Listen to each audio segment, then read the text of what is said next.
pancreatic cancer, stage 3. Life expectancy, 1 year. Suddenly, my daily life was enveloped in darkness. The first thought that crossed my mind was whether to tell my husband and son about this. I struggled with this for a bit but ultimately decided not to tell them. I didn't want them to see me weaken, and more than that, knowing firsthand the hardships of caregiving, I didn't want to impose that on them. So, what should I do? The answer came to me quickly: ask for a divorce without saying anything. I couldn't think of any other option. And so, I began what is commonly known as end-of-life planning without telling them anything. One day, Willa, come here for a moment. We need to talk. A sudden summons. I had no concrete reason to think so, but I was almost certain internally that he had discovered my illness. There he was, with a grave expression, sitting at the table in the living room. Sensing something serious was about to happen, my heart pounded so hard it felt like it would leap out of my chest. I'll get straight to the point. I swallowed hard. I can't deal with a caregiving life. I've seen how tough it was for you. So, let's get divorced. The unexpected statement made my vision go dark for a moment. I understand. I'll leave. Thank you for everything. Ignoring my husband, who seemed to have more to say, I left the living room, and ran out of the house without even the bags I had packed. It was raining outside. Hey, Willa. What's for dinner tonight? My husband, Hunter, after finishing some gardening, peeked in from the yard and abruptly asked. It was 3 p.m., a bit early to be thinking about dinner. But this was a usual occurrence. I haven't decided yet. Oh, I see. He has always been selfish. His womanizing wasn't a one-time thing, and he left most of the housework and childcare to me since he was always like that. He had a penchant for gambling, dabbling in slot machines, horse racing, cycling races, and various other bets, winning and losing repeatedly. He never incurred debts, but there were times when he came close. Even without that, it was extremely difficult for me. Just as our son, Jaden, was becoming more independent, my mother-in-law suffered a cerebrovascular disease and became partially paralyzed. I took care of her almost entirely on my own, but 2 years ago, she passed away, finally freeing me from that burden. As for my husband, I'm honestly not sure what he was doing during that time. He went to work as usual and probably gambled with any extra money he had. He didn't entirely avoid contributing financially. When he won, he'd come home in a good mood and give me money for cosmetics, a nice watch, or even household expenses. But since gambling usually results in losses, there were times it impacted our household finances, and I scolded him when he lost big. I can't even explain why I stuck with him through all this. After he retired, he seemed to change. He stopped fooling around and only dabbled in horse racing. I would see him pondering over the racing newspaper, pen in mouth, and it somehow suited him, for better or worse. Surprisingly, he also took an interest in gardening, a much healthier hobby than gambling. I felt relieved seeing this. As we reached this stage in life, peaceful days finally seemed to arrive. One day, sometime after, Willa, I won. The red pen tucked behind his ear clattered to the ground. What? What happened? His loud voice made me shout back. I hit the trifecta. $1,000. Apparently, he had hit the jackpot. Until then, His winnings had only been a few hundred at best, but this time it was $1,000 payout.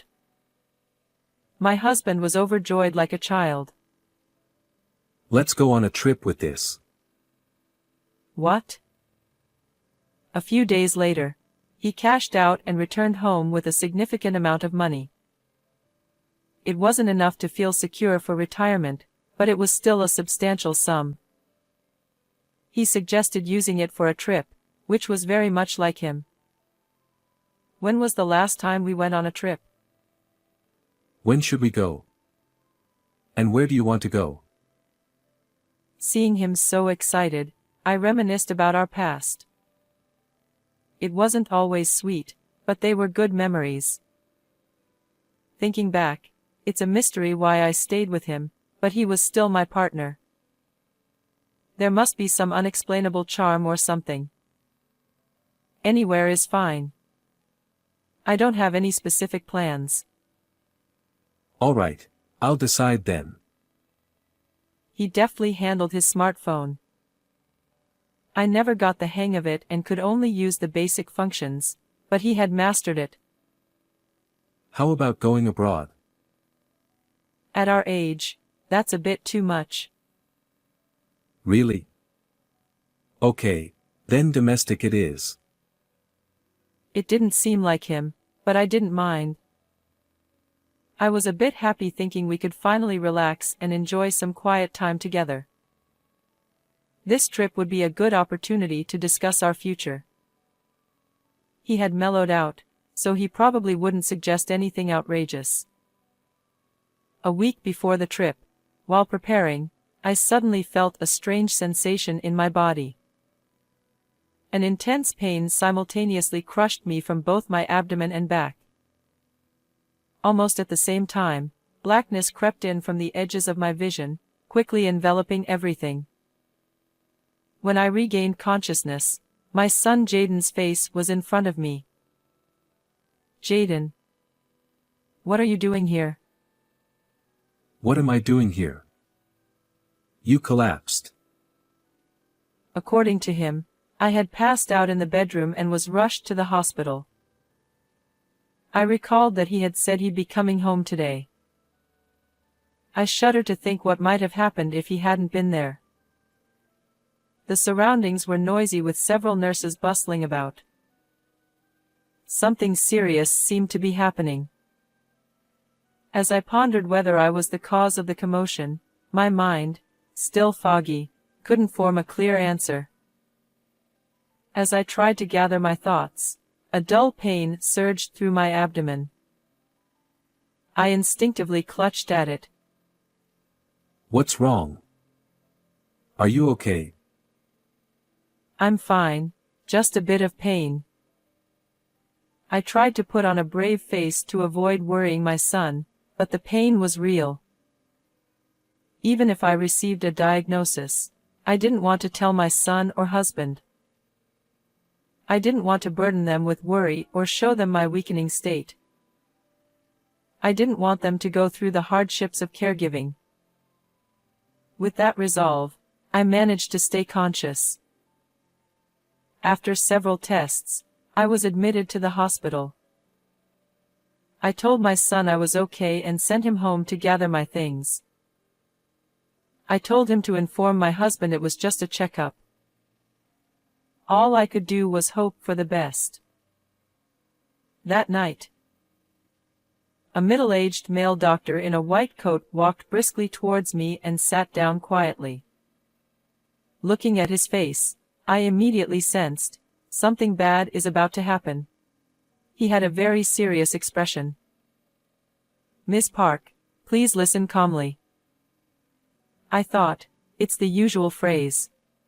My intuition turned to certainty. Yes. We've found cancer.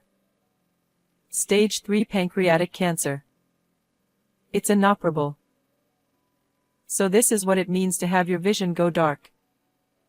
Though it had gone dark just before I lost consciousness earlier, this time was entirely different. The sense of despair was on another level. I see. Cancer. All the previously busy noises faded away, and I could barely hear the doctor's words. It seemed the hustle and bustle were all about me. "You have a year to live." The prognosis was like an additional blow. While I couldn't hear the surrounding noises, the sound of things collapsing inside me was clear. They fell like a tower of blocks. A year.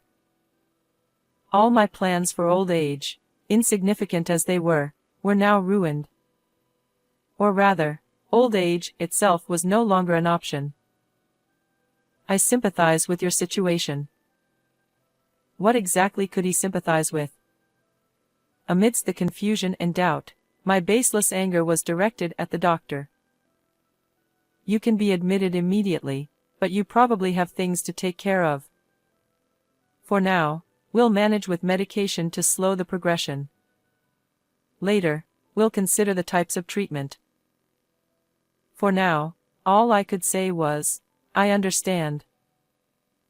Later, Hunter and Jaden, despite our strained relationship, came to visit me together. Hey, Willa. Are you okay? "I'm fine. I just fell and got hurt." "You two are overreacting." Though I said that, knowing the truth, Jaden's gaze was piercing. After returning home, I sighed in front of the suitcase I was packing. The first thing that came to mind was whether I should tell them the truth. I pondered briefly but chose not to. So, what should I do next? I quickly found the answer. I would file for divorce without saying anything. This was the only option that came to mind. With that decision, my half-packed suitcase wouldn't go to waste. Thus, I began what is commonly referred to as end-of-life preparations without telling them anything. Since the trip was postponed, most of my luggage remained as it was. Hunter initially seemed disappointed but accepted the situation, keeping his feelings to himself.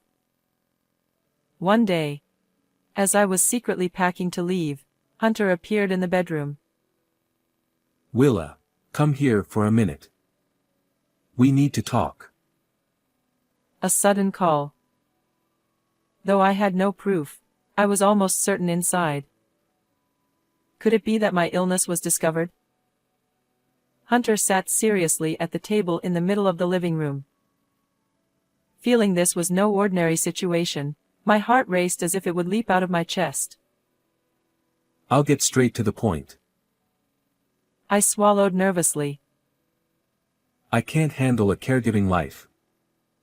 I saw how hard it was for you. So, let's get a divorce." His unexpected words made my vision almost go black again. Did he hear it from Jaden? Or did he somehow find out about my illness and use it as a reason to ask for a divorce? Though I knew he had always been selfish, I never thought it was to this extent. Simultaneously, I realized my decision was not wrong. After all, this was my original plan. Facing his rejection gave me a strange sense of relief. "I understand. I'll leave. Thank you for everything." Ignoring my husband who seemed to want to say more, I left the living room and ran out of the house. It was raining outside. Though I left with great determination, I had no place to go. I hadn't taken the prepared suitcase, only the smartphone I barely knew how to use. I even left my wallet. Moreover, the rain, which was moderate when I left, was now a downpour. I watched it from under a wisteria vine in the park. What should I do? Going back would be humiliating, but even staying at a business hotel or being admitted again required a wallet. I was disappointed in myself for forgetting such an obvious thing in my rare moment of anger. What if I had another attack here? The park was empty on a weekday afternoon. Normally it would be filled with children and their parents, But now the rain was the only sound. No one would pass by. Despite my intentions, my anxiety grew. The wisteria vine roof was full of holes, and rainwater was drenching me, making me cold and worsening my condition. But there was nothing I could do. The rain showed no signs of stopping. I waited for a while, but no one came. I had no choice but to go back. Just as I thought that, I was hit by severe stomach pain again. There was no mistaking it, it was the same pain as before. My fears were confirmed. I might lose consciousness again, or worse. As I reached for my smartphone, I heard a voice through the downpour. There you are, Mom. What are you doing here? His voice kept my consciousness from slipping away. Once again, my son saved me. You left without an umbrella. And what's with not listening to Dad? Wait, are you feeling sick again? Hold on, I'll call an ambulance. At the hospital, I was immediately admitted. It was inevitable. Later, Hunter came to visit my hospital room. I wondered if he really didn't want to take care of me, but remembered Jaden's words in the park and stayed silent. Then Hunter spoke, and his words were again unexpected. Why didn't you tell me earlier?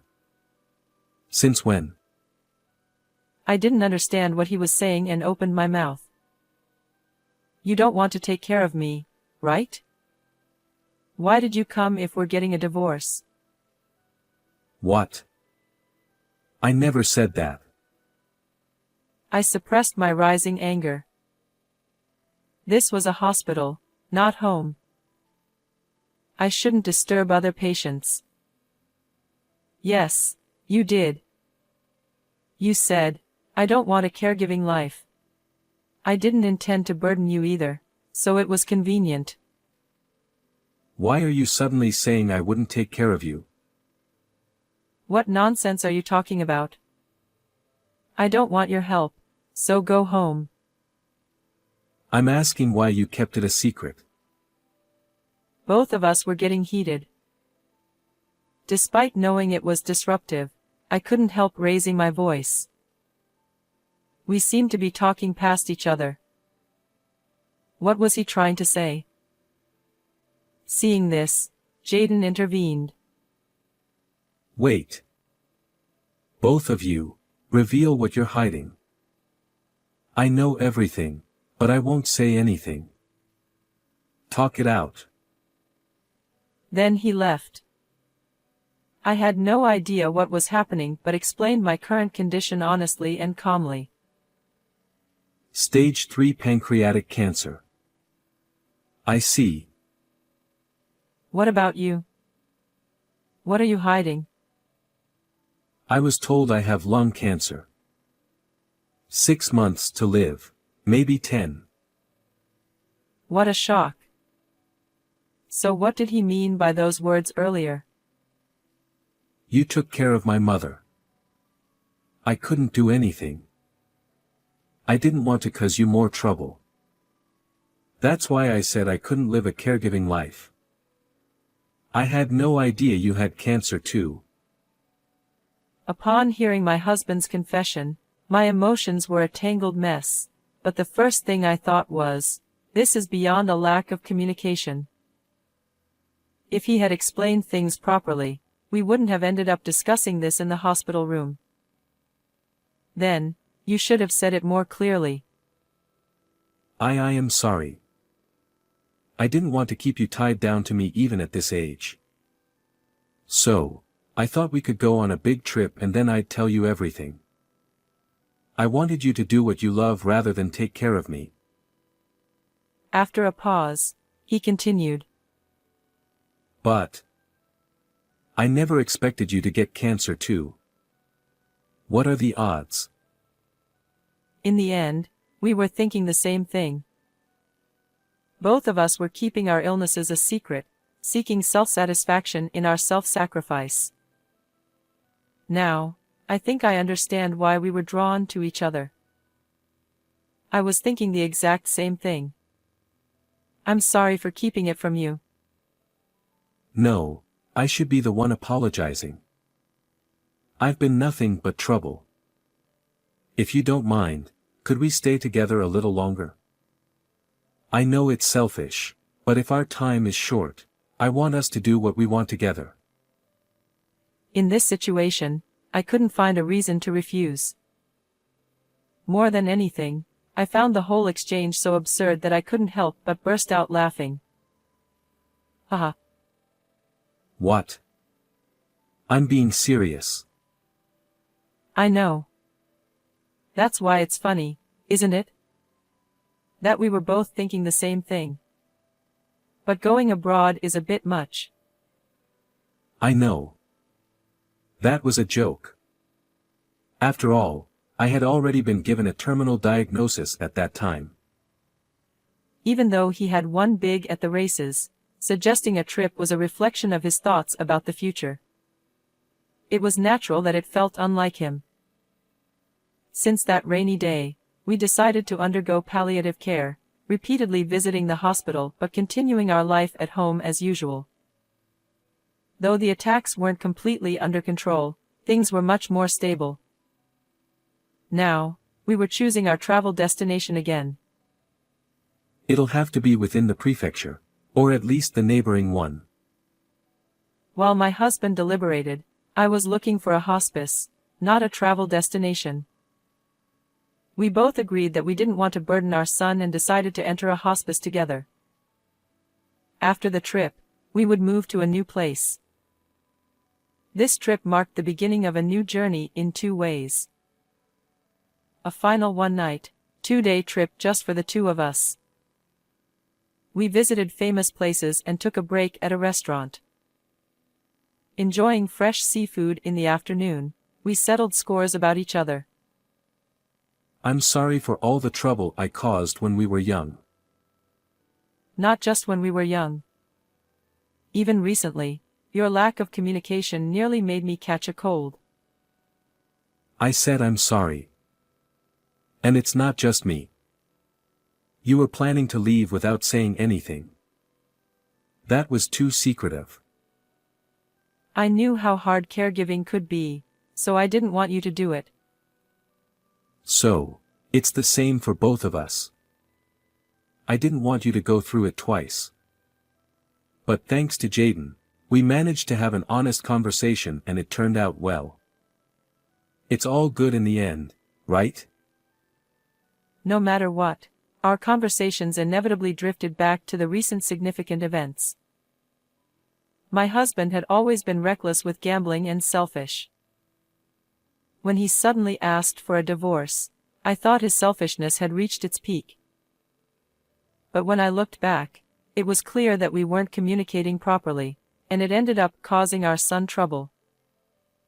If we didn't reflect on this, what else was there to reflect on? I didn't understand everything, but at least back then, despite his lack of words, he was thinking about me. That alone made me a bit happy. So, I wanted to go on one last trip with you, but is there anything you want to do? My husband asked, munching on seafood.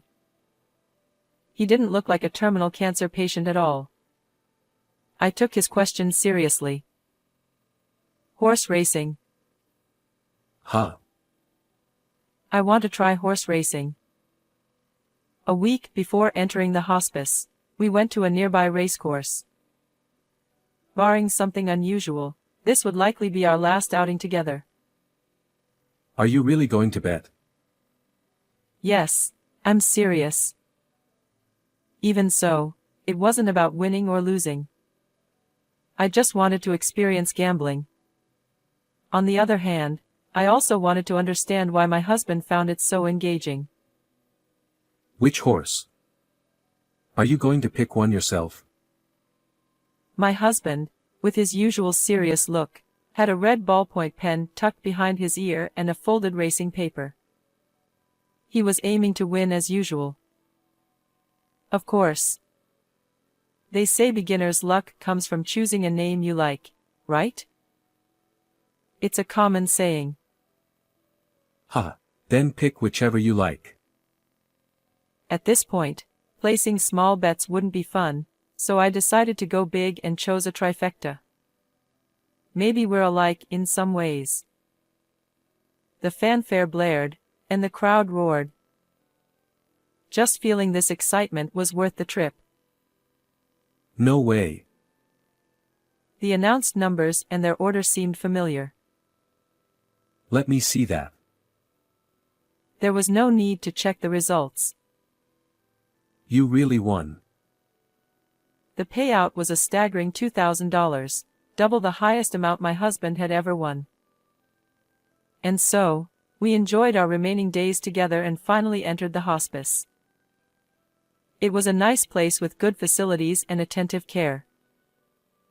Much more beautiful than I had imagined. I really liked it here. If our son hadn't come to pick us up on that rainy day, we would have continued misunderstanding each other and wouldn't have ended up here. In my case, I might not even be alive. But now, here I am, with the person I've shared joys and sorrows with for decades. We made our final memories together. It was the best possible ending. It's a nice place. I'm not settled in yet. But I guess I will soon. As he muttered to himself, I could sense the emotions behind his words, because I was in the same position. How much longer do we have to live? I felt the same way. If we weren't together, the fear would have been overwhelming. But now, it wasn't. According to the doctor, my husband was likely to go first. But that didn't mean I could let my guard down. If I left him alone, who knows what would happen? I had to live to the fullest to make sure I didn't leave my unreliable husband behind. His selfishness was worse than cancer and wouldn't change, so he would probably go before me. Ideally, I'd like him to live longer, but it would be fine either way. I'm used to his selfishness. And then, the morning came. Despite being given a 10-month prognosis, my husband fought cancer for a year. Unlike that day, the sky was clear and bright. With such good weather, he wouldn't lose his way to his destination. Willa. I'm sorry for all the trouble I caused. My husband, bedridden, had become emaciated over the past year. It was a sight hard to bear. What are you saying now? We settled this long ago. I see. Thank you. Thank you too. My eyes welled up. Trying to hold it back made my chest hurt. Realizing this was really goodbye, emotions surged. But I would soon follow him. Thinking that made my heart feel a bit lighter. We would meet again soon, after all. Dad. You did well. Rest in peace. Good night. I'll be there soon. With our son, the doctor, and caregivers watching, the fanfare for his final race sounded. How did you like this story? Don't forget to subscribe to the channel. See you in the next video.